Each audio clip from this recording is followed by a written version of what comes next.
அஸ்ஸலாமு அலைக்கும் என் இனிய நண்பர்களே, எப்படி இருக்கீங்க? நாங்கள் சூப்பராக இருக்கோம். நீங்களும் நல்லா இருக்கணும். Welcome to my vlogs Tamil channel.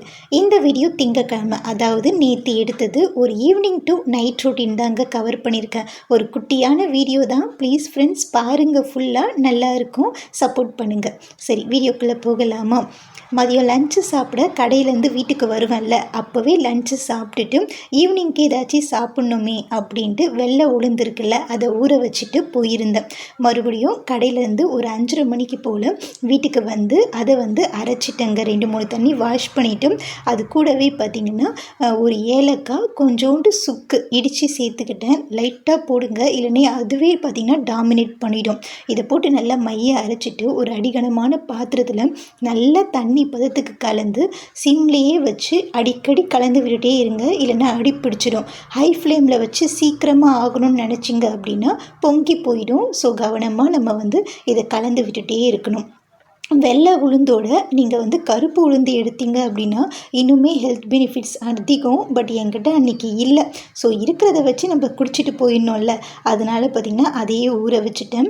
இனிப்புக்காக பார்த்திங்கன்னா நான் பனங்கற்கண்டு தான் எடுத்திருந்தேன். நம்ம தண்ணி பதத்தில் எடுத்திருந்தோம்ல, இப்போ பார்த்திங்கன்னா திக்காக மாறிடுச்சு. நல்லா வெந்த ஒரு ஸ்மெல்லுமே நமக்கு வரும். அப்போ நம்ம வடிகட்டி பனங்கற்கண்டை சேர்த்துக்கலாம். நீங்கள் வெல்லம், நாட்டு சக்கரை, கருப்பட்டி எது வேணாலும் எடுத்துக்கோங்க. ஆனால் ஒயிட் சுகரை மட்டும் அவாய்ட் பண்ணிவிடுங்க. பெஸ்ட்டு பார்த்திங்கன்னா கருப்பட்டி, பனங்கற்கண்டு. ஸோ இப்போ இதை நான் குடிக்க போகிறேங்க. இதில் நீங்கள் இன்னுமே தேங்காய் துருவல், அப்புறமே தேங்காய் கட் பண்ணி போடுறது, தேங்காய் பால் எடுத்து சேர்த்திங்க அப்படின்னா வேறு லெவலில் இருக்கும், ஹெல்த்தியாகவும் இருக்கும். பட் நம்ம கேப்பில் வந்திருக்கோம் கடையிலேருந்து. ஸோ படப்படன்னு செஞ்சுட்டு படப்படன்னு போயிடணும். அதனால் பார்த்திங்கன்னா வேகமாக ஸ்பூனில் கலந்துட்டுருக்கேன். அப்போ தான் சீக்கிரமாக ஆறும் அப்படின்ட்டு. குடிச்சிட்டு பார்த்திங்கன்னா கடைக்கும் சேர்ந்தாச்சு. நம்ம ஊரில் திருவிழா 10 நாளாக போய்கிட்டு இருக்குங்க. ஒரு நாளைக்கு ஒரு விசேஷம். என்ன ஏதுன்னெலாம் நமக்கு தெரியாது. ஆனால் லாஸ்ட்டு டே பார்த்திங்கன்னா நிறைய கடை போட்டிருப்பாங்க. அப்போ எல்லோரும் அவங்கவுங்களுக்கு பிடிச்சது வாங்குவாங்க. அப்போ தான் நான் வருவேன். ஸோ பார்த்திங்கன்னா இப்போ கடையை க்ளோஸ் பண்ணிவிட்டு வீட்டுக்கு வந்தாச்சு. 7:30 மணி ஆயிடுச்சு. இனிமேல் நம்ம பார்த்திங்கன்னா டின்னருக்கான வேலையை பார்க்கணும். அப்படியே டிவி போட்டுகிட்டே தேவையானதை எல்லாம் கட் பண்ணி வச்சுட்டேங்க. வரும்போதே பார்த்திங்கன்னா பாலுமே வாங்கிட்டு வந்துட்டேன். இன்றைக்கி நம்ம முட்டை குழம்பு தான் வைக்க போகிறோம். குயிக் அண்ட் ஈஸியாக. பட் டேஸ்ட்டு மட்டும் பார்த்திங்கன்னா ஹோட்டல் என்னங்க ஹோட்டல், அதை விட வேறு லெவலில் இருக்கும்.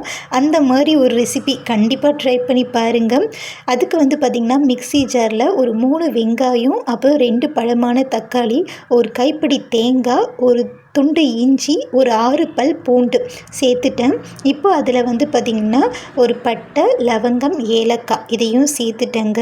இதுக்கப்புறம் பார்த்திங்கன்னா நம்ம ஒரு 1/4 ஸ்பூன் கசகசா, 1/4 ஸ்பூன் மிளகு எல்லாத்தையும் சேர்த்து மைய அரைச்சிட்டு வந்துடலாங்க. சிம்பிளாகவும் இருக்கும், அதே நேரத்தில் பார்த்திங்கன்னா சீக்கிரமாகவும் செஞ்சிடலாம். நம்ம ஊர்லேருந்து வரோம், இல்லை வேலைக்கு போயிட்டு வரோம், இல்லை நம்ம ஷாப்பிங் பண்ணிட்டு வரோம், அப்போ சமைக்கணும் அப்படின்னும் போதும் எல்லாத்தையும் போட்டோமா, அரைச்சோமா, வதக்கணுமா அப்படின்ட்டு ஈஸியாக வேலை முடிஞ்சிடும். அதே நேரத்தில் ஹோட்டலையே மிஞ்சின மாதிரி ஒரு டேஸ்ட்டும் கிடைக்கும். இந்த ஹோட்டல் என்ன ஹோட்டல் அப்படின்ற டைலாக் சொன்னது நான் கிடையாது, ஹஸ்பண்ட் தாங்க. நைட்டு சாப்பிட்டுட்டு அவர் சொன்னார், இதை விட நமக்கு வேறு எந்த ஒரு சந்தோஷமும் தேவையில்லை. ஏன்னா நம்ம சமைச்சு நம்ம சாப்பிடும்போது கூட நம்மளுக்கு அவ்வளோ ஹாப்பியாக இருக்காது.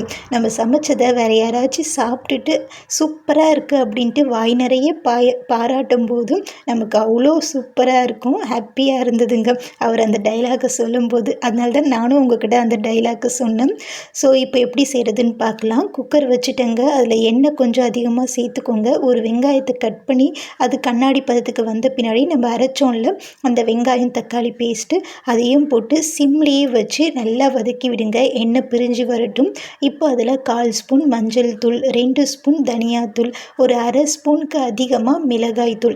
ஏற்கனவே நம்ம மிளகு கூட சேர்த்துருக்கோம், அதனால் காரம் பார்த்து சேர்த்துக்கோங்க. ரொம்ப காரம் அதிகமாகிடுச்சுன்னா கூட சாப்பிட மாட்டாங்க. ஸோ பார்த்து சேர்த்துக்கோங்க. நான் கரம் மசாலா தூள் சேர்க்கலை, ஏன்னா ஏற்கனவே நம்ம பட்டை, லவங்கம், ஏலக்காய், சோம்பு எல்லாத்தையும் போட்டு அரைச்சிட்டோம். இனிமேலும் நம்ம கரம் மசாலா போட்டோம் அப்படின்னா இந்த வெயிலுக்கு ஹெவியாக இருக்கும், நமக்கு வயிறு அப்செட் ஆகிடும். அதனால் திட்டமாக எடுத்துக்கோங்க. இப்போ கரம் மசாலா போட்டு நல்லா கலந்து விடுங்க. எப்போவுமே நம்ம அறக்க பறக்கன்ட்டு ஹை ஃப்ளேமில் வச்சு சமைக்கிறத விட நம்ம லோ ஃப்ளேம்லேயே வச்சு வதக்கி விட்டு சமைக்கிற சமையல் தாங்க தி பெஸ்ட்டாக இருக்கும். டேஸ்ட்டு வேறு லெவலில் இருக்கும். நைட் டைம் குக்கிங் தான் அப்படி தான் இருக்கும். இப்போ வந்து பார்த்திங்கன்னா நல்லா எண்ணெய் பிரிஞ்சு வந்துருச்சு. அதில் உப்பு சேர்த்துட்டு முதல்ல பார்த்திங்கன்னா மிக்ஸி ஜார் அலசின தண்ணி, அப்புறம் எக்ஸ்ட்ரா ஒரு டம்ளர் தண்ணி எல்லாத்தையும் போட்டு மிக்ஸ் பண்ணிட்டேங்க. இன்றைக்கி நான் செய்கிறது முட்டை குழம்பு தான். இதே டைப்பில் நீங்கள் சிக்கன், மட்டன் எது வேணாலும் எடுத்துக்கலாம். சூப்பராக இருக்கும். வெஜ்ஜு கூட எடுத்துக்கலாம். அதுக்கப்புறம் குழம்பு கொதிச்சிருச்சு. ஒரு 2 முட்டை எடுத்து வச்சுருக்கேன். நீங்கள் உங்கள் வீட்டில் எவ்வளோ முட்டை எடுக்கிறீங்களோ எடுத்துக்கோங்க. உடச்சி ஊற்றியாச்சும். இப்போ நம்ம வந்து குக்கர் வந்து க்ளோஸ் பண்ணிவிட்டு ஒரு 4 விசில் விட்டு இறக்கிக்கலாம். நீங்கள் குக்கர் மூடாமலேயே நீங்கள் கொதிக்க விடலாம். பட் இது வந்து பார்த்திங்கன்னா குயிக் அண்ட் ஈஸின்னு சொன்னல, அதனால் குக்கரை மூடிடலாம். இதுவே நம்ம வீடியோ எடுத்துகிட்டு சமைச்சிட்டு இருக்கும்போது டைம் ஆகும். நம்ம வேறு கடைக்கெல்லாம் போயிட்டு வந்திருக்கோம். குயிக்காக பார்க்குற மாதிரி இருக்கணும்ல, அதனால் விசில் விட்டுட்டேன். 4 விசில். இப்போ நான் வந்து அதுக்கு ஆப்பம் தான் செஞ்சிட்ருக்கேன். ஆப்பத்துக்குன்னு பார்த்திங்கன்னா ஸ்பெஷலாக எந்த ஒரு மாவும் அரைக்கல. வீட்டில் இருந்த இட்லி தோசை மாவு இருக்குல்ல, அதையே நம்ம லிக்யூடாக கரைச்சி போட்டோம் அப்படின்னா ஆப்பம் ரெடி ஆகிடும். நல்ல முறுமுறுன்னு நடுவில் சாஃப்டாக சூப்பராக ரெடி ஆகிடுச்சு. இந்த ஆப்பத்தில் அந்த முட்டை குழம்பு வச்சு சாப்பிடும்போது வேறு லெவலில் இருந்தது. அதான் ஹஸ்பண்ட் சொன்ன வார்த்தைகளே இன்னுமே மனசில் இருக்குங்க. நம்ம எப்போ முட்டை குழம்பு செஞ்சாலும் முட்டையை உடச்சி ஊற்றும் போது பார்த்திங்கன்னா கிளறவே கூடாது. அப்படியே மூடி போட்டு விட்டுடணும். ஏன்னா முட்டை வந்து பார்த்திங்கன்னா உடஞ்சி போச்சுன்னா டேஸ்ட்டே இருக்காது. சாப்பிட்ட மாதிரியும் இருக்காது. அதே மாதிரி பார்த்திங்கன்னா குழம்புலாம் ரெடி ஆகிட்டு சர்வ் பண்ணும்போதும் கலந்து விடக்கூடாது.